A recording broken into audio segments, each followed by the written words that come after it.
কাঁচা আমের সিজন তো শেষ হয়ে যাচ্ছে, কিন্তু কাঁচা আম খেতে ইচ্ছে করলে কি করবেন, চলুন তাহলে আপনাদের কাঁচা আমের ফ্লেভারই সারা বছর জুড়ে খেতে পারবেন। আপনাদের দেখিয়ে আসি। তো প্রথমে এখানে আমি আম কুচিয়ে নিয়েছি নিজ হাতে। তো আমটা কুচিয়ে নেওয়ার পর অনেক একটু বেশি পরিমাণে লবণ দিয়ে একদম ভিজিয়ে রাখবেন। তারপর এটারে একদম চিপে ওটার ভিতর থেকে লবণ দেওয়ার পর অনেকটা পরিমাণে রস বেরোবে, এটার জন্য বের হয়ে যায়। তারপরে এখানে এক এক করে অনেক রকমের মশলা দিবেন, যা যা মানে অনেক রকম না বলতে, এখানে আমি প্রথমে জিরার গুঁড়ো দিয়েছি, তারপর আধ ভাঙা করে পাঁচফোড়নটা আধ ভাঙা করে দিয়েছি, মানে সম্পূর্ণ এটা কাঁচাই থাকবে, তাই পানিটা যেন ভালোভাবে শুকায় বা চিপে।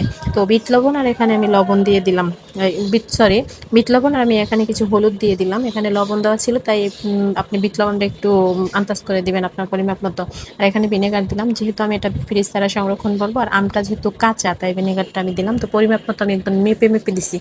এরপর আমি এখানে কি দিয়েছিলাম আমার আসলে মনে নাই, এই মশলাটা কি ছিল, যাই হোক। এরপর আপনার মনের মাধুরী দিয়ে ভালোবাসা দিয়ে আপনি এটা মেখে নেবেন। এটা খুব সুন্দরভাবে মেখে নেবেন, কারণ পরবর্তীতে ওইরকম হয় না, মানে যতটা সম্ভব আপনি একদম সফট করে সুন্দরভাবে মেখে আপনি যে জারে রাখবেন ওই জারের ভিতরে রাখতে পারেন। এরপর আমি এখানে পরিমাপ মতো তেল নিয়েছি। তো আমার এখানে তেলটা বেশি পরিমাণে নিতে হবে, কারণ ওই আচারটা তেলের উপরেই রাখতে হবে, এই জন্য তেলটা বেশি পরিমাণে নিয়ে তেলটা মানে গরম করতে হবে। আর তার ভিতরে দিতে হবে কিছু আধ ভাঙা আমি এখানে রসুন দিয়েছিলাম, কারণ আচার মানে রসুন, আচারে রসুন না দিলে এতটা টেস্ট হয় না, অনেকে কুচিয়ে দেয়, তো আমি এখানে তেতো করে দিয়েছি।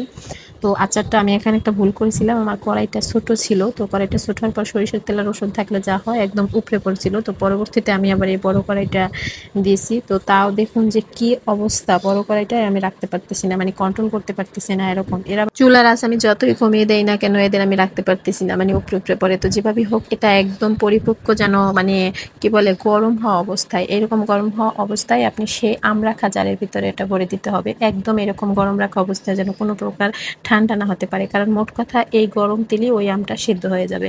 তো এর পরপরই কিন্তু ভালো ভালো থাকে আমটা।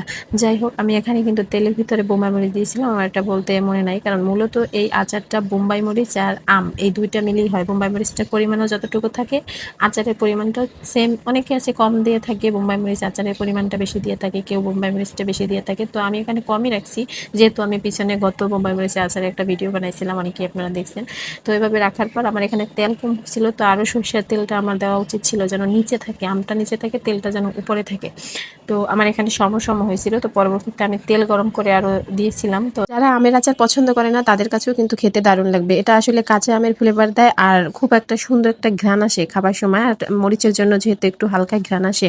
আর এখানে আমি উপর থেকে তেল মরিচ রসুন এগুলো দিয়েছিলাম বিদায় আচারের উপরই নিয়েছে, তাই এই অংশটা একদম ভালোভাবে নেড়ে চেড়ে সব আচার মিলিত করতে হবে, আর এমনভাবে করতে হবে যেন তেল সম্পূর্ণ আচারের উপরে থাকে, তাহলে আচারটা নষ্ট হওয়ার সম্ভাবনা থাকবে না। আর এই হলো আমার চুলার জাল রোদে শুকানো ঝামেলা ছাড়া কাঁচা আমের আচার। আরও যদি কাঁচা আমের রেসিপিটা ভালো লেগে থাকে তাহলে কমেন্টে জানাবেন। ধন্যবাদ।